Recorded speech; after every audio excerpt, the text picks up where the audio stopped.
Hello students, welcome back. This is Jayalakshmi of IK College of Engineering.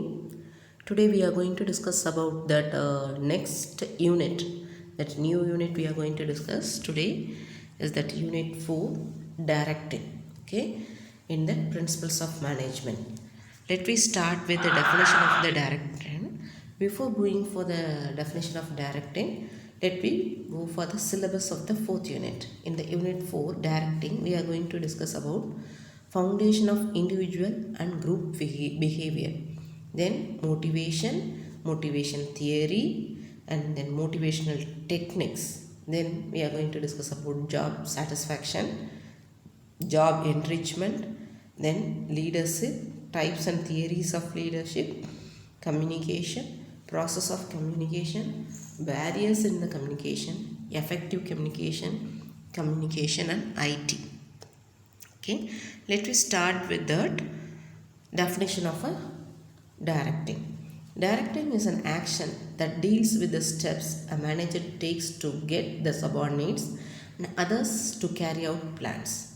So, if a manager is there, if he is directing his subordinates towards the aim, then only he can expect the best output. So, directing is the action how the manager behaves. He should know the individual characteristics of his subordinates, and he has to make them to work together, and he has to make them to achieve their goal, company goal. Okay. Next, characteristics of directing. It's an element of management. That is, directing is an element of management. As you know that one, we are discussing one by one in the principle of management. First, in that one, it's a part of this management. Okay, it's an element of management. It's a continuing function. Continuously, we have to monitor the.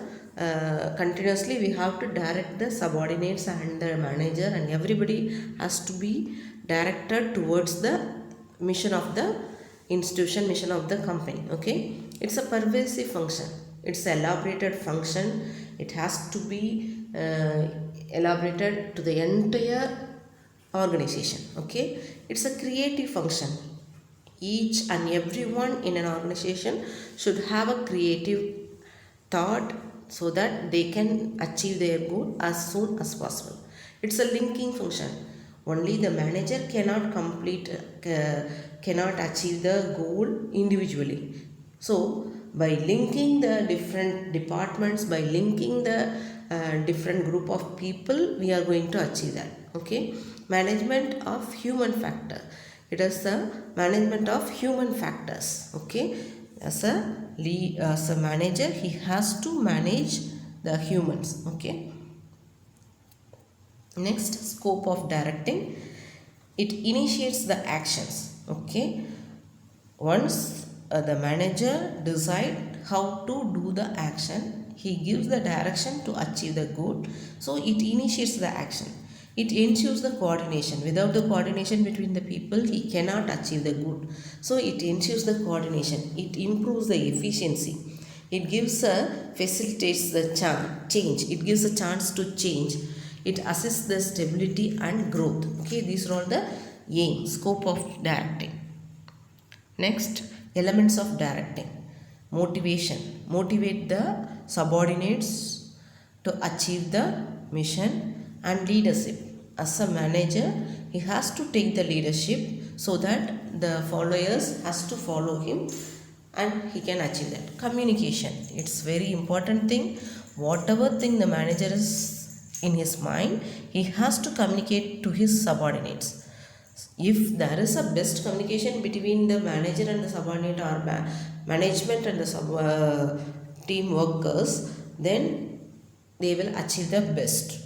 They will give the most highest profit. Okay, these are all the elements of directing. In this 4th unit, we are going to discuss about this motivation, leadership and communication one by one. Okay, next we are going to discuss about individual behavior.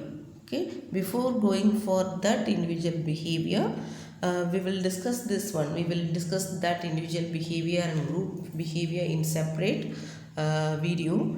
Let me have this individual behavior. As per icebergs of human behavior, managers needs to know the individual behavior in the context of organization. There are that is, he should know the subordinates individual behavior. Okay, four elements of individual behavior of biographical characteristics, their ability, their personality, their learning capacity. Biographical characteristics means age, their sex, their marital relationship, number of dependents, tenure. These are all the biographical characteristics. Ability means their physical ability, their mental ability, and numbers, aptitude, verbal comprehension, perceptual speed, spatial visualization. These are all their individual ability. Next one is personality. It depends upon the hereditary, culture and environment, personality traits, type of indicator, Myers-Briggs type indicator. We are going to discuss that separately. Okay, their locus of control, and then self-esteem, self-monitoring, risk-taking. These are all the main things. We need to see that one.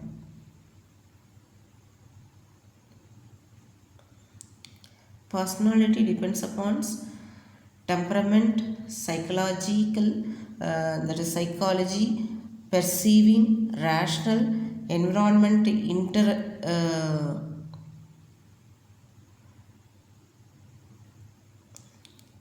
introversion, behavior. Okay, these things decides the behavior of individual.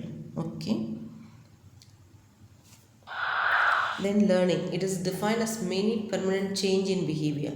They have to continuously update their technical knowledge so that they can improve themselves. Okay, some theories of learning are given as classical conditioning, operant conditions, social learning. So what is learning means? They have to understand permanent changes in behavior and observe, and he has to provide the service. So these are all the things about the individual behavior. So in this video we have discussed about that characteristics and elements of directing and the group individual behavior. In next session, next video, we will discuss about that group behavior. Okay, all the best.